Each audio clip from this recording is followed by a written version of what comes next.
Hadis tentang berzikir berjamaah diperbolehkan. Lantas mengapa tidak pernah kita jumpai di Mekah dan Madinah? Anda perlu tahu bahwa Makkah Madinah dikuasai oleh mazhab yang tidak membenarkan zikir berjamaah. Sejak kapan? 1924. Kapan itu? Revolusi King Saud. Sekarang raja yang ketujuh namanya Salman bin Abdul Aziz.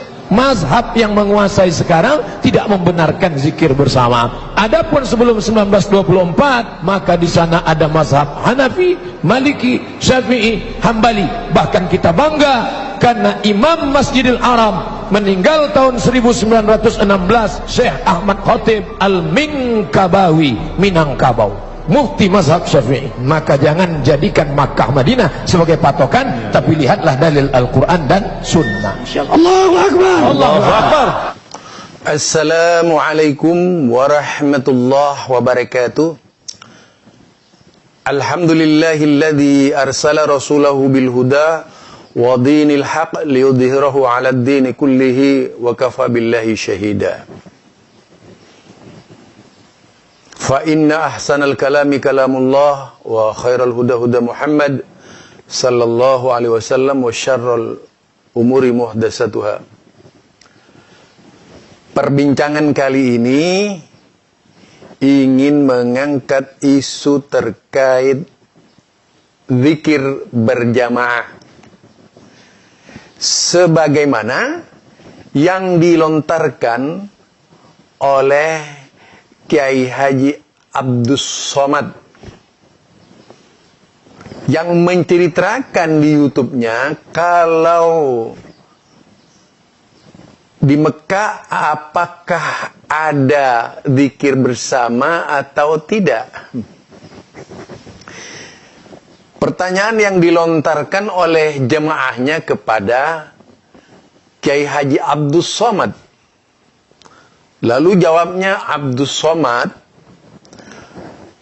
kepada jemaahnya, karena di sana itu dipimpin oleh para Wahabi, sehingga tidak ada zikir bersama.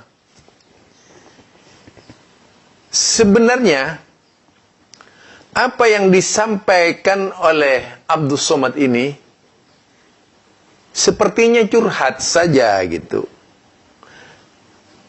dan tidak mau membuka sejarah kenyataan yang sebenarnya yang terjadi sebelum datangnya Syekh Muhammad bin Abdul Wahab atau juga sebelum datangnya Ibnu Taimiyah.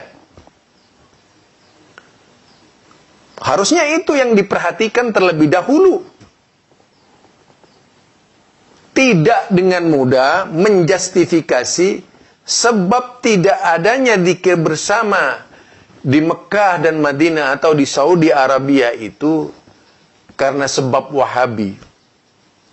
Jelas salah satu bentuk pemikiran yang konyol, tak menunjukkan, yaitu pembahasan secara ilmiah tentang zikir bersama. Lebih pada emosi kelompok-kelompok sufi, yaitu kelompok-kelompok yang biasa mendeklarasikan zikir bersama di mana-mana dengan aturan-aturan yang dibuat oleh mereka sebagai media ibadah mereka kepada Allah Subhanahu wa taala. Bahkan kalau perlu menyanyi-nyanyi di dalam berzikir ala sufi. Itu yang terjadi. Tetapi kalau berbicara Islam secara utuh, misalnya kita melihat di zaman Rasulullah.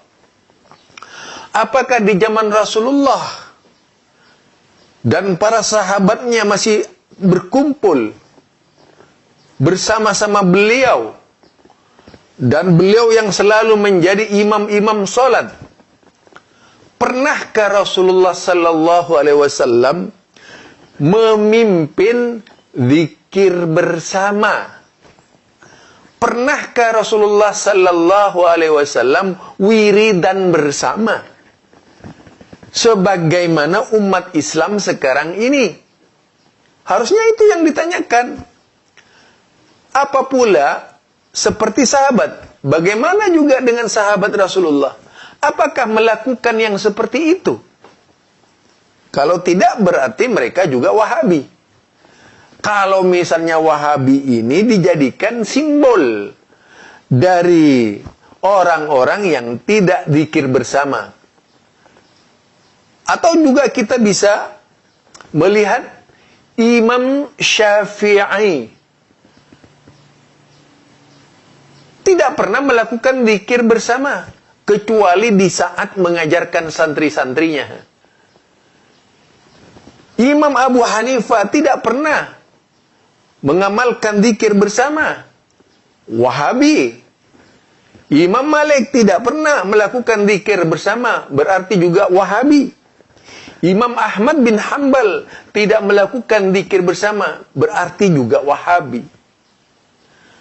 Artinya seluruh sahabat Nabi ketika itu yang tidak melakukan zikir bersama, apakah bisa dikategorikan Wahabi?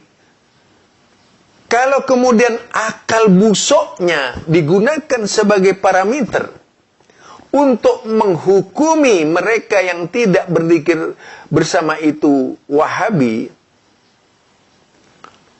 nyata artinya predikat Wahabi ini adalah predikat sunnah.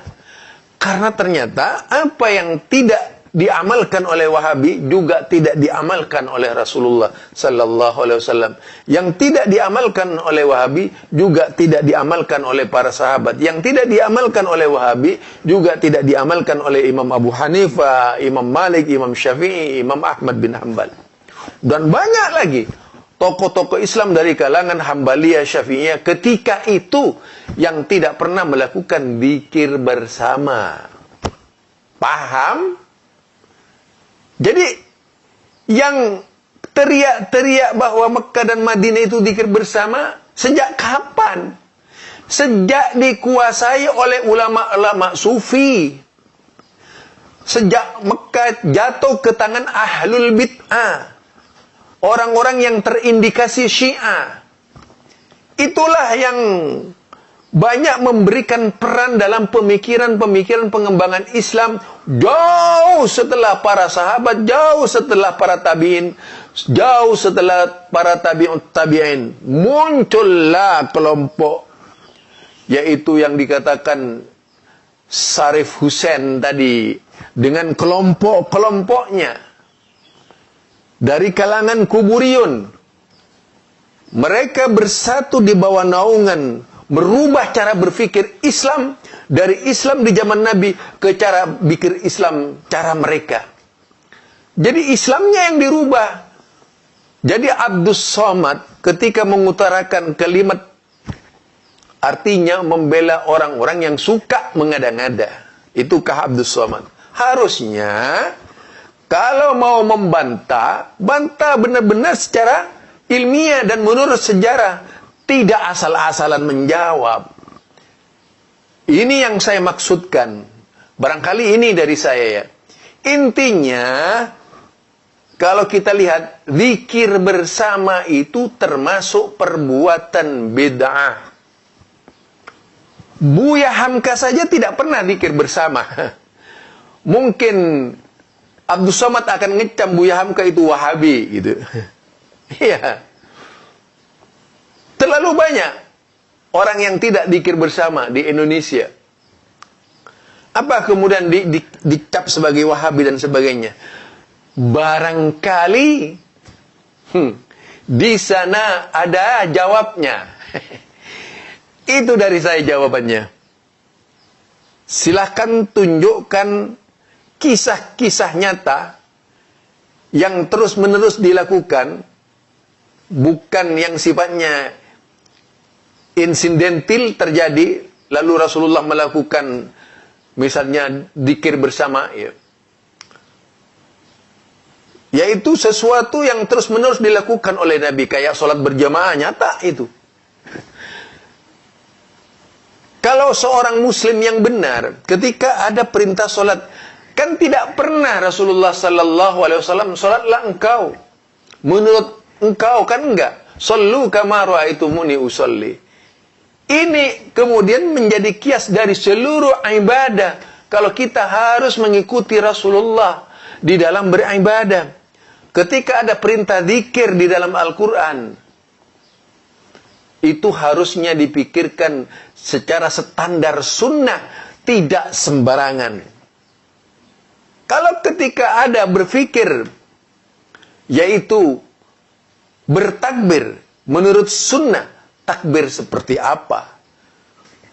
Kalau ada berzikir, perintah berzikir menurut sunnah, berzikir seperti apa? Harusnya itu yang selalu dipertanyakan kepada diri sendiri.